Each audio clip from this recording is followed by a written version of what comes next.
Friends, welcome back to remarkable studies. आज की इस वीडियो में हम एक और न्यूमेरिकल सॉल्व करेंगे, how to prepare a statement और schedule of changes in working capital का। इससे जो पहले की वीडियोस हैं हमने उनमें इसका फॉर्मेट समझा है और हमने इससे रिलेटेड 2 न्यूमेरिकल्स भी सॉल्व किए हैं ताकि आपको अच्छे से क्लियर हो सके हम ये स्टेटमेंट किस तरह से प्रिपेयर करते हैं। आज हम ये एक और क्वेश्चन सॉल्व करेंगे। ये लास्ट क्वेश्चन है इस टॉपिक का। इससे जो आगे की वीडियोस होंगी हम उनमें नेक्स्ट टॉपिक जो है इस चैप्टर के वो स्टार्ट करेंगे। इस क्वेश्चन में पॉइंट ये है कि हमारी जो वर्किंग कैपिटल है वो नेगेटिव भी आ सकती है, तो अब बिल्कुल भी घबराएं मत अगर आपकी वर्किंग कैपिटल नेगेटिव में आ गई है। वर्किंग कैपिटल पॉजिटिव और नेगेटिव दोनों में ही आ सकती है। चलिए करते हैं हम आज का क्वेश्चन स्टार्ट। सबसे पहले आप अपने क्वेश्चन में देखिए, आपको करंट लायबिलिटीज और करंट एसेट्स कहाँ पर गिवन है। ये रही हमारी करंट लायबिलिटीज और करंट लायबिलिटीज में हमें 2 ही चीजें गिवन है, क्रेडिटर्स और प्रोविजन फॉर टैक्सेशन। देखिए यहाँ पर इन्होंने स्पेसिफाई किया है कि जो प्रोविजन फॉर टैक्सेशन है हमने इसे as a current liability treat करना है। अगर ये यहाँ पर ना दिया होता, किसी और चीज में दिया होता, फिर हमने इसे as a current liability treat नहीं करना था। आपको क्वेश्चन में हिंट मिल गया कि आपने प्रोविजन फॉर टैक्सेशन को किस तरह से ट्रीट जो है वो करना है as a current liability. Question में आपको ईयर्स गिवन है 2012 और 2013। 12 जो है वो हमारा ओपनिंग ईयर है, इट मीन्स हमारा प्रीवियस ईयर है, और 2013 जो है वो हमारा क्लोजिंग ईयर है, इट मीन्स हमारा करंट ईयर है। ये भी पॉइंट्स आपको अब तक जो है वो क्लियर हो चुके होंगे। अब आगे देखते हैं करंट एसेट्स। करंट एसेट्स देखिए हमें गिवन है क्वेश्चन में स्टॉक, डेटर्स, कैश और बैंक। ये 4 हमें जो है वो करंट एसेट्स दिए हैं। चलिए अब हम प्रिपेयर करते हैं अपनी स्टेटमेंट। चलिए अब स्टार्ट करते हैं। मैंने यहाँ पर नोट कर लिया है कि 2012 जो है वो हमारा प्रीवियस ईयर है और 2013 जो है वो हमारा करंट ईयर है। चलिए स्टार्ट करते हैं। अब देखिए स्टॉक की वैल्यू हमें प्रीवियस ईयर में दी गई है 50,000 और करंट ईयर में दी गई है 37,000। डेटर्स की वैल्यू प्रीवियस ईयर में हमें दी गई है 40,000 और करंट ईयर में दी गई है 32,100। कैश की अमाउंट प्रीवियस ईयर में हमें दी गई है 250 और करंट ईयर में हमें दी गई है 300। बैंक की अमाउंट प्रीवियस ईयर में निल है, हमने यहाँ पर ब्लैंक छोड़ दिया, और 2013 में करंट ईयर में जो है वो हमें बैंक की वैल्यू दी गई है 4,000। ठीक है, अब आप इनका टोटल भी चाहे साथ ही में कर लीजिए। 50,000 प्लस 40,000 प्लस 250 ये आ जाएगा 90250। अब करंट ईयर का भी टोटल कर लीजिए। 37,000 प्लस 32100 प्लस 300 प्लस 4,000 ये आ जाएगा 73400। अब हमें जो है वो इन अमाउंट्स को कंपेयर करना है और देखना है कि इनका हमारी वर्किंग कैपिटल के ऊपर क्या अफेक्ट आया है। मैंने आपको ऑलरेडी समझाया हुआ है, जब भी हमारे करंट एसेट्स इंक्रीज करते हैं हमारी वर्किंग कैपिटल भी इंक्रीज होती है। जब भी हमारे करंट एसेट्स डिक्रीज होते हैं हमारी वर्किंग कैपिटल भी डिक्रीज होती है। There is a positive relation between current assets and working capital. सबसे पहले हम स्टॉक को कंपेयर करते हैं। पहले स्टॉक की वैल्यू थी 50,000 और अब उसकी वैल्यू हो गई है 37,000। इट मीन्स हमारा जो स्टॉक है वो डिक्रीज हुआ है। स्टॉक डिक्रीज हुआ है तो इट मीन्स हमारी जो वर्किंग कैपिटल है वो भी हमारी डिक्रीज हो जाएगी। डिफरेंस है दोनों में 13,000 का, ये हमने डिक्रीज के कॉलम में लिख दिया। उसके बाद डेटर्स, पहले डेटर्स थे 40,000 के, अब उनकी वैल्यू हो गई है 32,100 ये भी डिक्रीज हुए हैं डेटर्स। इट मीन्स हमारी वर्किंग कैपिटल भी जो है वो डिक्रीज हो जाएगी। दोनों में जितना डिफरेंस है 7,900। उसके बाद कैश, पहले कैश की वैल्यू थी 250 अब हो गई है 300। इट मीन्स हमारा जो कैश है वो इंक्रीज हुआ है। अमाउंट है इसकी 50 हमने जो है वो इंक्रीज के कॉलम में लिख दिया। उसके बाद है बैंक, पहले बैंक में कोई अमाउंट नहीं थी, अब जो है वो 4000 है। इट मीन्स बैंक का बैलेंस भी इंक्रीज हुआ है 4000 से। ये हमारा करंट एसेट्स का पार्ट जो है वो कंप्लीट हो चुका है। अब चलिए अब हम करंट लायबिलिटीज का पार्ट भी कंप्लीट कर लेते हैं। अब करंट लायबिलिटीज की अमाउंट्स देखिए, क्रेडिटर्स की अमाउंट गिवन है प्रीवियस ईयर में हमें 75,000 और करंट ईयर में हमें अमाउंट गिवन है 67600।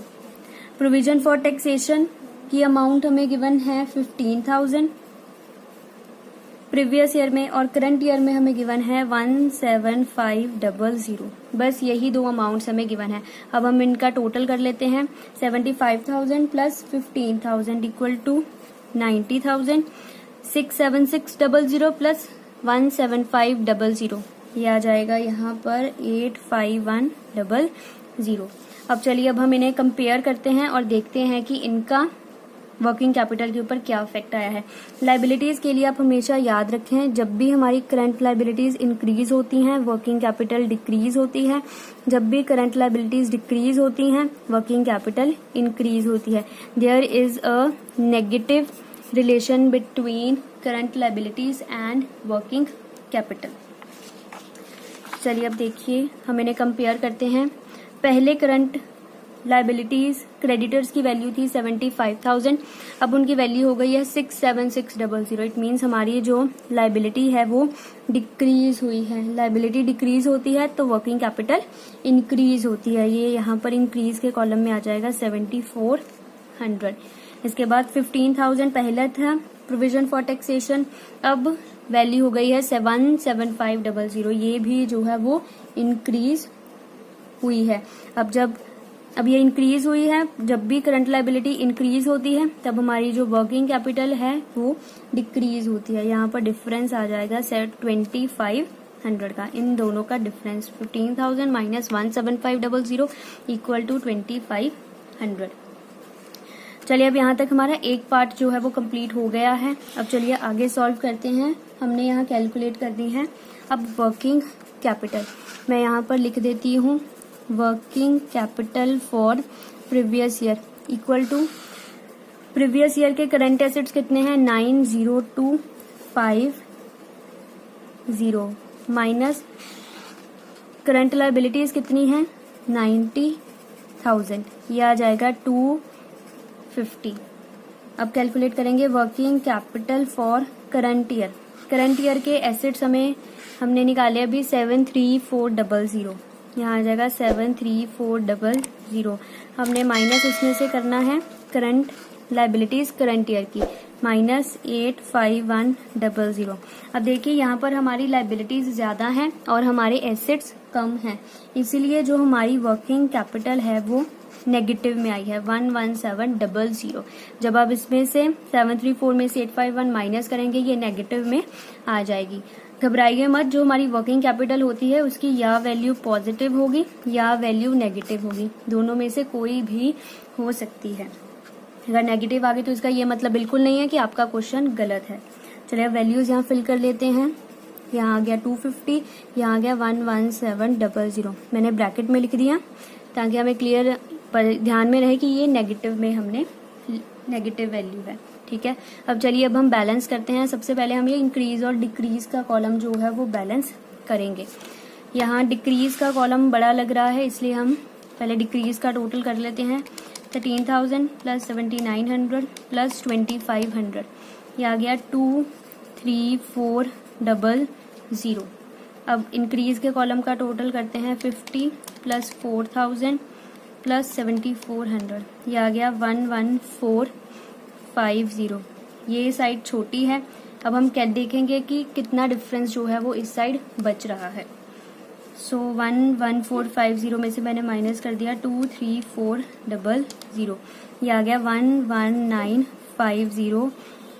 मैंने यहाँ लिख दिया है साथ में बैलेंसिंग फिगर, या अब हम इसका टोटल जो है वो लिख लेंगे।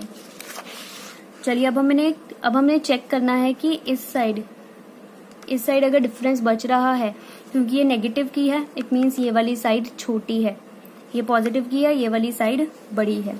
हमने यहाँ पर लिख लिया 250 और यहाँ लिख लिया 250। चलिए चेक करते हैं कितना डिफरेंस है। 250 में से मैंने माइनस करना है 11700 जो ऑलरेडी नेगेटिव का है। मैंने आगे नेगेटिव का जो साइन है वो लगाया है, इक्वल टू ये आ गया 11950 हमारी आ गई बैलेंसिंग फिगर। अब आप देखिए हमारा जो डिफरेंस है वो सेम बचा है, जितना इंक्रीज के कॉलम में था उतना ही हमारा यहाँ पर जो है वो बैलेंस बचा है। अगर मैं सीधा भी ये बैलेंस यहाँ पर फिल कर देती, 11700 नेगेटिव का है प्लस 11950 तो भी मेरा 250 ही बचता। इट मीन्स हमारा जो आंसर है वो बिल्कुल ठीक आया है। अब हमने यहाँ पर लिखना है कि ये नेट इंक्रीज हुआ है या फिर नेट डिक्रीज। अब देखिए पहले हमारी वर्किंग कैपिटल थी 250 की, लेकिन अब वो नेगेटिव में चली गई है। मतलब अब अभी के टाइम हमारी जो वर्किंग कैपिटल है वो कम हो चुकी है। It means net decrease in working capital 11950 और ये हमारा आंसर हमने सॉल्व कर लिया। मेरा मोटिव यही था इस क्वेश्चन को करवाने का, ताकि आपको क्लियर हो कि हमारी जो वर्किंग कैपिटल है वो नेगेटिव में भी आ सकती है। फ्रेंड्स ये था आज का टॉपिक जो हमने कंप्लीट कर लिया है, हाउ टू प्रिपेयर स्टेटमेंट और schedule of changes in working capital. इससे जो नेक्स्ट वीडियो होने वाली है फ्रेंड्स वो बहुत ही इंपॉर्टेंट वीडियो है इस चैप्टर के लिए। उसमें हम पढ़ेंगे कि हम फंड्स फ्रॉम ऑपरेशन और फंड्स लॉस्ट इन ऑपरेशंस कैसे कैलकुलेट करते हैं। नेक्स्ट वीडियो आप बिल्कुल भी मिस मत कीजिएगा, क्योंकि अगर इस चैप्टर में बच्चों को कहीं प्रॉब्लम आती है सॉल्व करने में तो वो सिर्फ और सिर्फ जो नेक्स्ट पॉइंट हम पढ़ेंगे नेक्स्ट वीडियो में उसी में ही आती है। अगर आप सभी कंसेप्ट अच्छे से क्लियर करना चाहते हैं तो नेक्स्ट वीडियो को बिल्कुल भी मिस मत कीजिएगा।